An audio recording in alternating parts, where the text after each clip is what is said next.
मुद्दा जो तय करता हो देश की।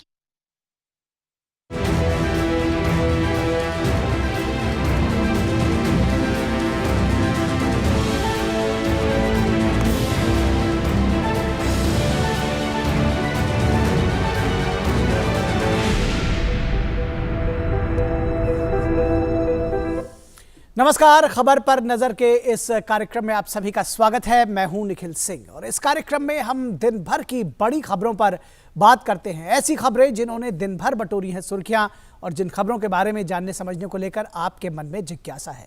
तो ऐसी ही खबरों का विश्लेषण करेंगे अपने संवाददाताओं के जरिए जिन्होंने इन खबरों को फॉलो किया है। बात करेंगे सेमीकंडक्टर मैन्युफैक्चरिंग के क्षेत्र में निवेश को लेकर। आज एक बड़ा ऐलान हुआ है। दुनिया की 2 दिग्गज कंपनियों ने इस क्षेत्र में साथ मिलकर काम करने के लिए हाथ मिलाया है। कितना बड़ा है यह फैसला, इस पर चर्चा करेंगे। वहीं पश्चिम बंगाल की ममता बनर्जी सरकार के खिलाफ बीजेपी ने मोर्चा खोला है।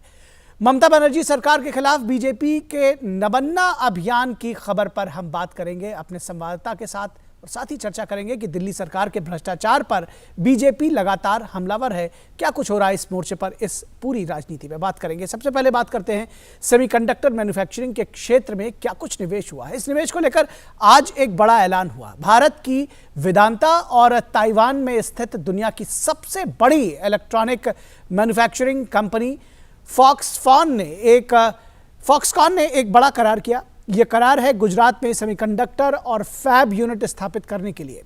दोनों कंपनियों ने संयुक्त रूप से इलेक्ट्रॉनिक्स सेक्टर में 1,54,000 करोड़ के निवेश का फैसला लिया है। गुजरात के मुख्यमंत्री के मुताबिक इस समझौते से 1 लाख लोगों को नौकरियां मिलेंगी।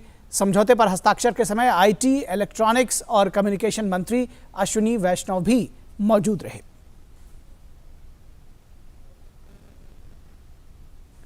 प्रधानमंत्री नरेंद्र मोदी ने समझौते को भारत की सेमीकंडक्टर निर्माण महत्वाकांक्षाओं को गति देने वाला एक महत्वपूर्ण कदम बताया है। प्रधानमंत्री ने ट्वीट कर लिखा कि यह समझौता ज्ञापन भारत की सेमीकंडक्टर निर्माण महत्वाकांक्षाओं को गति देने वाला एक महत्वपूर्ण कदम है। 1,54,000 करोड़ रुपए का निवेश अर्थव्यवस्था और नौकरियों को बढ़ावा देने की दिशा में एक महत्वपूर्ण प्रभाव पैदा करेगा। प्रधानमंत्री ने लिखा कि यह सहायक उद्योगों के लिए एक विशाल पारिस्थितिकी तंत्र भी बनाएगा और हमारे एमएसएमई की मदद करेगा।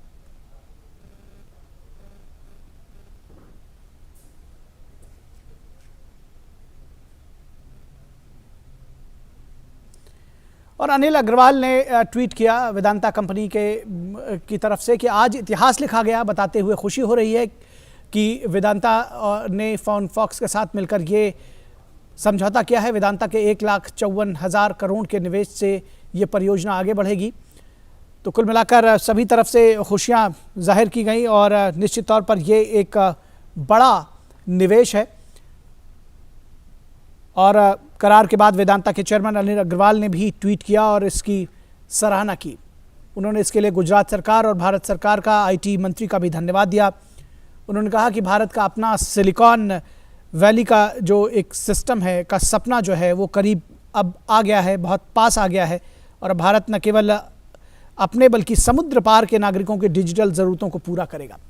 तो कुल मिलाकर बेहद महत्वपूर्ण कदम रहा ये। हमारे संवाददाता अजय मिश्रा इस पूरी खबर पर बातचीत करने के लिए हमारे साथ मौजूद हैं। अजय, जिस तरह से प्रधानमंत्री ने ट्वीट किया कि न सिर्फ ये एक सेमीकंडक्टर के क्षेत्र में एक बड़ी छलांग होगा बल्कि एमएसएमई सेक्टर को भी मजबूत करेगा, किस तरह से इसको देखते हैं इस पूरे समझौते को? अब देखिए, भारत के लिए डिजिटल इकॉनमी काफ़ी इंपॉर्टेंट है और जैसा कि आपको पता है कि $5 ट्रिलियन इकॉनमी का जो लक्ष्य रखा गया है उसमें साल 2025 तक $1 ट्रिलियन इकॉनमी डिजिटल इकॉनमी होने जा रही है।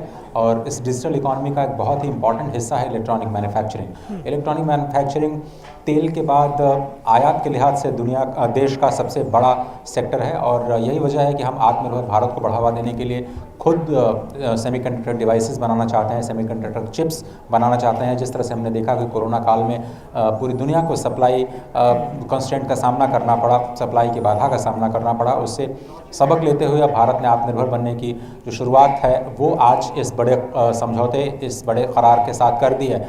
1.5 लाख करोड़ रुपए का ये जो इन्वेस्टमेंट है है वेदांता की तरफ से किया जाएगा। इसमें फॉक्सकॉन जो कि ताइवान में हेडक्वार्टर्ड कंपनी है, दुनिया की सबसे बड़ी इलेक्ट्रॉनिक मैन्युफैक्चरिंग कंपनी है, उसका टेक्निकल नो हाउ के साथ करार किया गया है। गुजरात की धरती पर ये प्लांट अब जल्दी ही लगाया जाएगा। गुजरात सरकार के लिए एक बड़ी उपलब्धि है और गुजरात में एमएसएमई सेक्टर काफ़ी वाइब्रेंट है और उम्मीद ये की जा रही है कि बहुत सारे एंसिलरी यूनिट्स को भी इससे मदद मिलेगी। साथ ही साथ लोगों को डायरेक्टली और इनडायरेक्टली एम्प्लॉयमेंट मिलने में बहुत बड़ी मदद मिलेगी। जो एम्प्लॉयमेंट की बात है, कहा जा रहा है कि 1 लाख रोजगार मिलेंगे, आत्मनिर्भर बनेगा भारत। थोड़ा इसका जो ये पूरा सिस्टम है कि इलेक्ट्रॉनिक इकोसिस्टम जो है वो बदलेगा, कैसे बदलेगा, थोड़ा सा समझाइए हमारे दर्शकों को। देखिए, अगर हम घरेलू इलेक्ट्रॉनिक डिवाइसेस की बात करें तो 2026 तक ये $300 बिलियन का होने की उम्मीद है। ये इसमें मोबाइल फ़ोन की जो हिस्सेदारी है 24% है, कंज्यूमर इलेक्ट्रॉनिक्स 22% है, स्ट्रेटेजिक इलेक्ट्रॉनिक्स 12% है, कंप्यूटर हार्डवेयर केवल 7%, एलईडी केवल 2%। अब आप ये समझें कि जो हार्डवेयर के क्षेत्र में भारत उतनी बड़ी प्रगति नहीं कर पाया जितना सॉफ्टवेयर पावर के तौर पर इसने अपनी अलग पहचान बनाई है। अब हमारी कोशिश की जा रही है कि हम मेक इन इंडिया के तहत इस पर जो फोकस है, सेमीकंडक्टर पॉलिसी के तहत एक बड़ी पॉलिसी सेमिकॉन इंडिया की शुरुआत की गई है 4 महीने पहले ही। इसमें $10 बिलियन का इंसेंटिव सरकार ने देने की घोषणा की है। ऑब्वियसली डिज़ाइन लिंक्ड इंसेंटिव्स हैं, मैन्युफैक्चरिंग लिंक इंसेंटिव्स हैं, प्रोडक्शन लिंक्ड इंसेंटिव हैं, जिसमें सेमीकंडक्टर डिवाइसेस को लगाने वाली कंपनियों को फिस्कल सहायता सरकार की तरफ से दी जाएगी। आपको बताएं कि मोबाइल कंपनियां जो आज से 2014 में केवल 2 कंपनियां मोबाइल बनाती थी, आज वो 120 से ज़्यादा आंकड़ा हो चुका है। और अभी हाल ही में गूगल ने कहा है कि अपने पिक्सल जो फ़ोन है उसको बनाने का मैन्युफैक्चरिंग प्लांट को चाइना से शिफ्ट कर सकते हैं। आज सुबह ही वित्त मंत्री ने ये कहा कि बहुत सारी कंपनियां हैं जो कि भारत में निवेश करने के लिए इच्छुक हैं और वो चाइना से अपना बेस शिफ्ट कर रही हैं। तो ये एक रियलिटी है जो पूरी दुनिया इस वक्त समझ चुकी है कि उनको केवल चीन पर मैन्युफैक्चरिंग के लिए निर्भर रहना उनके अपने फ़ायदे में नहीं है, इसलिए वो डाइवर्सिफाई करना चाहती हैं, इसलिए वो अलग अलग इमर्जिंग मार्केट है वहाँ पर जाना चाहती हैं। भारत में मुफीद वक्त है निवेश करने का, क्योंकि वो जो आर्थिक विकास है उसके नज़रिए से अभी एक ब्राइट स्पॉट बना हुआ है।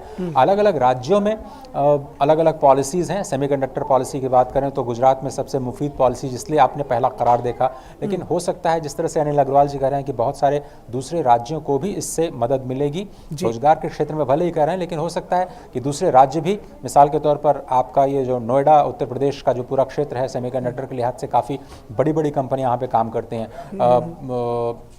साउथ अगर अब चले जाएं तो तमिलनाडु और हैदराबाद इसके एक बड़े सेंटर हो सकते हैं। बैंगलोर को हम सॉफ्टवेयर पावर के रूप में ज़रूर जानते हैं। तो बहुत सारे ऐसे अलग अलग सेंटर्स हमें शायद देखने को मिलेंगे और ये एक शुरुआत कही जा सकती है। भारत की कोशिश है कि वो इलेक्ट्रॉनिक्स और सेमीकंडक्टर की मैन्युफैक्चरिंग के पूरे वर्ल्ड का हब बने और न केवल भारत की ज़रूरतों को बल्कि जो दुनिया की ज़रूरतें हैं उसको भी पूरा करे। तो एक्सपोर्टिंग नेशन के तौर पर आपको दिखता हुआ नज़र आएगा। जो केवल $10 बिलियन का एक्सपोर्ट करता है भारत, वो आपको एक बड़ा आंकड़ा आने वाले दिनों में दिखाई दे सकता है। चलिए, तो एक नई बड़ी छलांग होगी भारत के लिए और एक बड़ा आंकड़ा निश्चित तौर पर सामने नजर आ सकता है। बहुत शुक्रिया इस तमाम बातचीत और जानकारी के लिए अजय।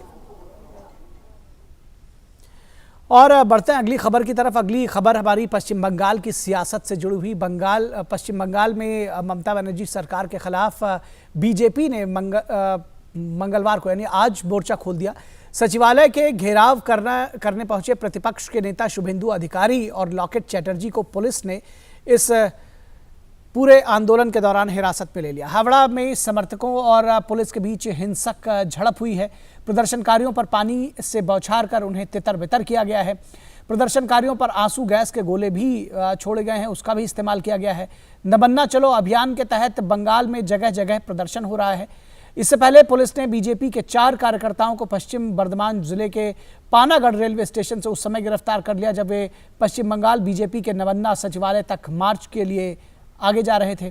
रानीगंज रेलवे स्टेशन के बाहर भी बीजेपी कार्यकर्ताओं और पुलिस के बीच झड़प की खबर आ रही है। पुलिस ने पार्टी के कई कार्यकर्ताओं को हिरासत में लिया। बीजेपी कार्यकर्ताओं और पुलिस के बीच बोलपुर रेलवे स्टेशन पर भी झड़प हुई। यहां भी पुलिस ने कार्यकर्ताओं को हिरासत में लिया। पुलिस ने बीजेपी कार्यकर्ताओं को नबन्ना चलो अभियान में हिस्सा लेने के लिए कोलकाता जाने से रोकने की पूरी कोशिश की है।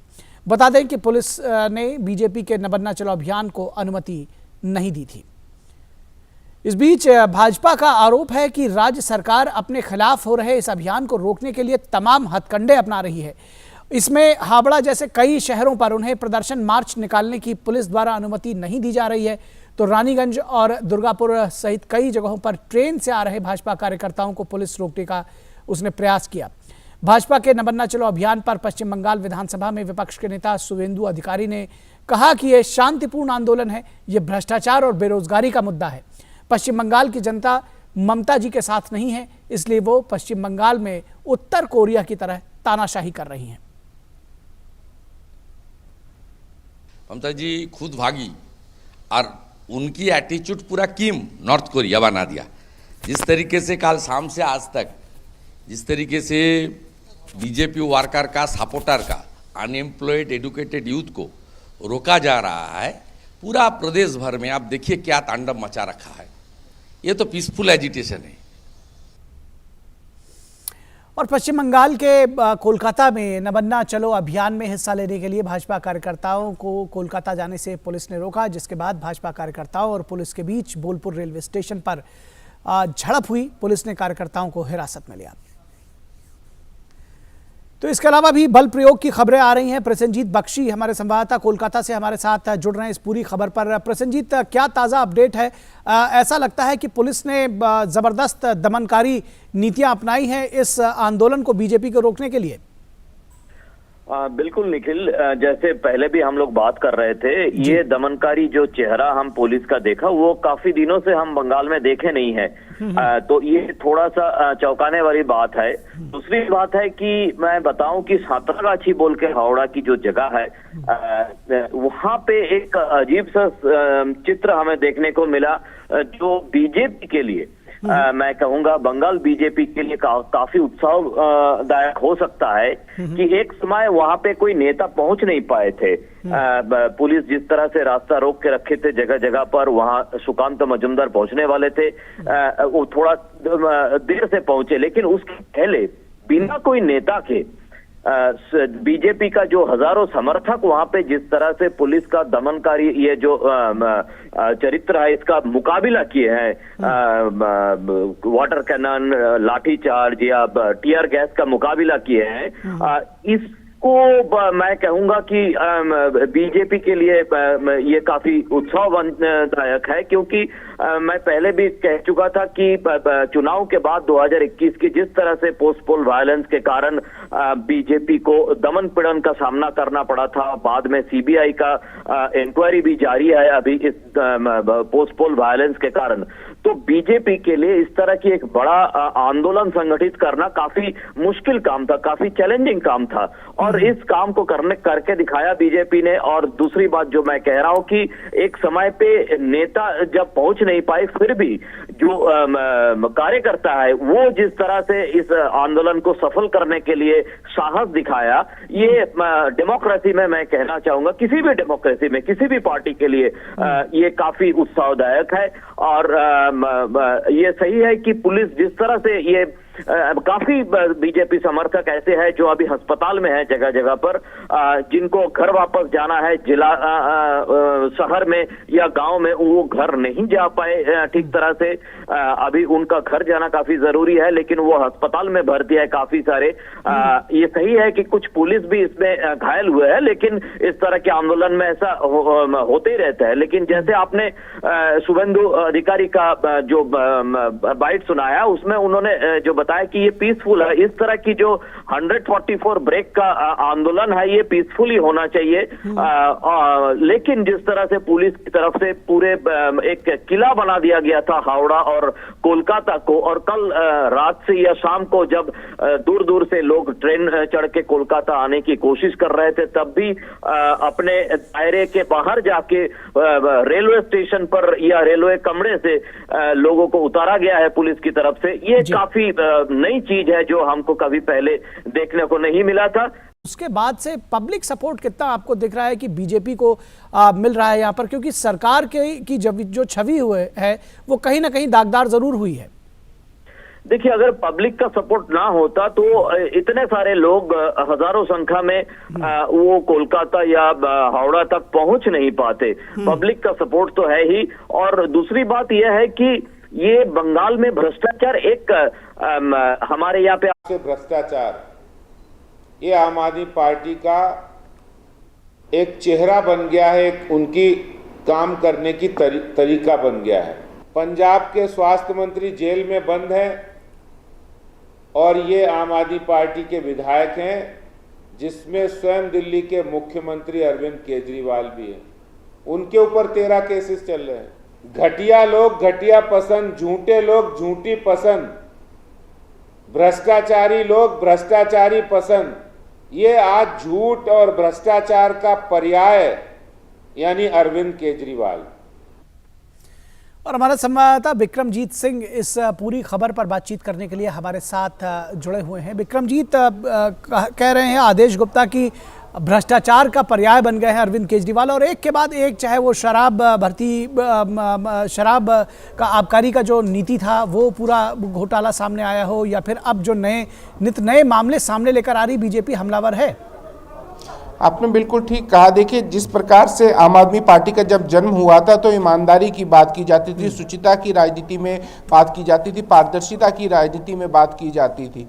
तो इन सिद्धांतों को में आधार बनाकर जो है आम आदमी पार्टी जो है राजनीति में आई थी, और राजनीति में आने के बाद जो है आम आदमी पार्टी ने सत्ता भी प्राप्त की। लेकिन जिस प्रकार से एक के बाद एक, चाहे वो शराब की नई नीति का घोटाला हो, डीटीसी बस घोटाला हो, या शिक्षा का घोटाला हो, तो तमाम ऐसे घोटाले निकलकर सामने आए हैं, जिसकी वजह से आम आदमी पार्टी की छवि जो है वो जो पब्लिक में है एक चर्चा का विषय बन गई कि आखिर क्या जिस आदर्शों की आम आदमी पार्टी बात करती थी, क्या वो सच में आम आदमी पार्टी जो है उन नीतियों पर, उन असूलों पर क्या सचमुच खरी उतरती है। क्योंकि देखिए, अब एक नया और मामला सामने आ गया है कि जो 2 विधायक हैं उन पर जो है दंगा उग्र भीड़ को भड़काने का आरोप लगा है। तो ऐसे में कहीं ना कहीं पर जो भ्रष्टाचार था वो तो था ही था, लेकिन अब जो है दंगा करवाने के भी आरोप लग रहे हैं। तो ऐसे में कहीं ना कहीं पर जो राजनीति में शुचिता की बात करते थे, अब इस प्रकार से जो सत्ता प्राप्ति के जो बाकी पार्टियों के आचरण के ऊपर आरोप लगाते थे, अब खुद वो इस प्रकार के कार्य कर रहे हैं। तो ऐसे में कहीं ना कहीं पर जो पूरा जो मामला है, आम आदमी पार्टी जो है इस सारे मसले के ऊपर, क्योंकि बीजेपी की तरफ से ये मांगी गई है, बीजेपी की तरफ से ये मांग की गई है कि ना केवल आम आदमी पार्टी जो है उन विधायकों को हटाए, बल्कि उनका विधायकी से इस्तीफा भी ले। अब आम आदमी पार्टी कितनी बीजेपी की ये मांग मानती है, ये देखने वाली बात होगी। निश्चित तौर पर यह देखने वाली बात होगी। लेकिन फिलहाल जिस तरह से केजरीवाल ने अभी तक किसी भी अपने दागी मंत्री या विधायक या कार्यकर्ता या अपने किसी भी पदाधिकारी का किसी भी मामले में जो फंसा है उसका अब तक इस्तीफा लिया नहीं है, ये उनके ट्रेंड के खिलाफ है। फिलहाल देखते हैं कि वो आगे क्या करते हैं। बहुत शुक्रिया इस तमाम बातचीत और जानकारी के लिए विक्रमजीत। और अयोध्या में भगवान श्री राम के भव्य मंदिर का निर्माण कार्य तेजी से चल रहा है। श्री राम जन्मभूमि तीर्थ क्षेत्र ट्रस्ट की ओर से राम मंदिर की खूबसूरत तस्वीरें जारी की गई हैं। इस कड़ी में श्री राम मंदिर के 3 मंजिलों की अधिसंरचना पर निर्माण कार्य शामिल है। भूतल पर गर्भगृह और 5 मंडप बनाने का काम पूरे जोरों पर चल रहा है। श्री राम जन्मभूमि तीर्थ क्षेत्र ट्रस्ट के मुताबिक दिसंबर 2023 तक राम मंदिर का निर्माण कार्य पूर्ण हो जाएगा और श्रद्धालु भगवान श्री राम के दर्शन कर सकेंगे। बैठक में शंकराचार्य वासुदेवानंद सरस्वती, महासचिव चंपत राय, कोषाध्यक्ष गोविंद देवगिरी समेत 14 ट्रस्टियों ने भाग लिया। तो तस्वीरें देख सकते हैं, तस्वीरें जारी की गई हैं जो निर्माण कार्य है उसका, और ये बताया जा रहा है कि दिसंबर 2023 तक गर्भगृह का निर्माण हो जाएगा और उसके बाद दर्शकों जो श्रद्धालु हैं वो श्री राम मंदिर के दर्शन कर सकेंगे। तो खबर पर नजर के इस अंक में बस इतना ही। हमारी पूरी टीम को दीजिए इजाजत। नमस्कार।